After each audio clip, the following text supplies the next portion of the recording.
नेपाल के नए नवेले पीएम बालेन शाह ने अपने संसद में एक ऐसा बयान दे दिया कि अब उस एक बयान ने नया विवाद खड़ा कर दिया है।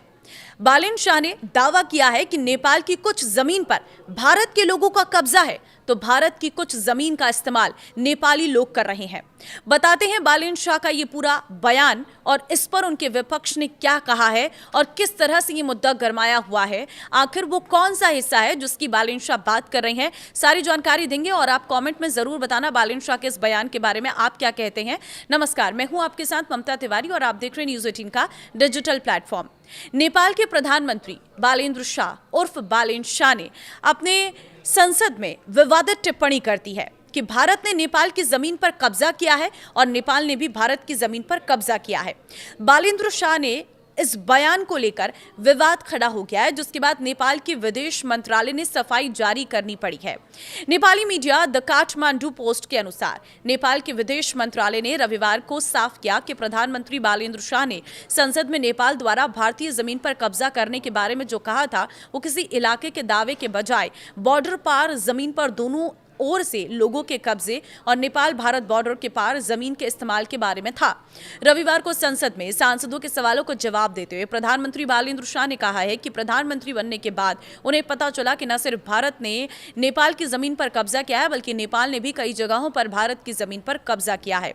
अब नेपाल विदेश मंत्रालय के प्रवक्ता लोक बहादुर ने एक बयान में कहा है कि प्रधानमंत्री बातें मुख्य रूप से बॉर्डर पर नो मैंस लैंड एरिया में अतिक्रमण और जिसे उन्हें क्रॉस बॉर्डर कब्जा बताया है उससे जुड़ी हुई थी। मंत्रालय ने कहा कि प्रधानमंत्री ने संसद में जिस मुद्दे का जिक्र किया वो असल में 10 गजा एरिया नो मेंस लैंड में अतिक्रमण और क्रॉस बॉर्डर कब्जे से जुड़ा है। मंत्रालय के मुताबिक नदी वाले इलाकों में नेपाल भारत की सीमा को फिक्स बाउंड्री सिद्धांत का इस्तेमाल करके तय किया गया था, जिसके नतीजे में ऐसे हालात बने जहां एक देश के नागरिक दूसरे देश के अधिकार क्षेत्र में आने वाली जमीन पर खेती करते हैं या रहते हैं। मंत्रालय ने कहा है कि ये एक टेक्निकल कमेटी के अध्ययन से पता चला है कि नेपाल अभी जिस जमीन का इस्तेमाल कर रहा है और जिस पर अब का कब्जा है वो सीमा के भारतीय हिस्से में आ सकती है, जबकि भारत जिस जमीन का इस्तेमाल कर रहा है और जिस पर उसका कब्जा है वो नेपाली हिस्से में आ सकती है।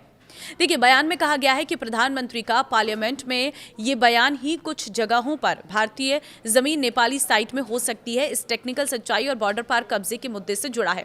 इस सफाई शाह की पार्लियामेंट्री टिप्पणियों से शुरू हुई आलोचना और बहस के बाद आई है, जिसे कुछ लोगों ने भारतीय इलाके पर नेपाली दखल की बात माना था। इसी संसदीय सत्र के दौरान बालेन्द्र शाह ने यह भी कहा था कि नेपाल और भारत को सीमा से जुड़े मुद्दों पर मिलकर बात करनी चाहिए और दोहराया कि लिपुलेख और लिम्पियाथुरा और काला पानी से जुड़े विवाद डिप्लोमेटिक बातचीत से सुलझाए जाएंगे।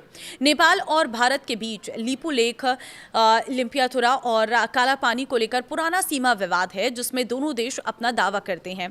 भारत का कहना है कि ये क्षेत्र उत्तराखंड का हिस्सा है और इसे मुद्दे को द्विपक्षीय बातचीत के माध्यम से हल किया जाना चाहिए।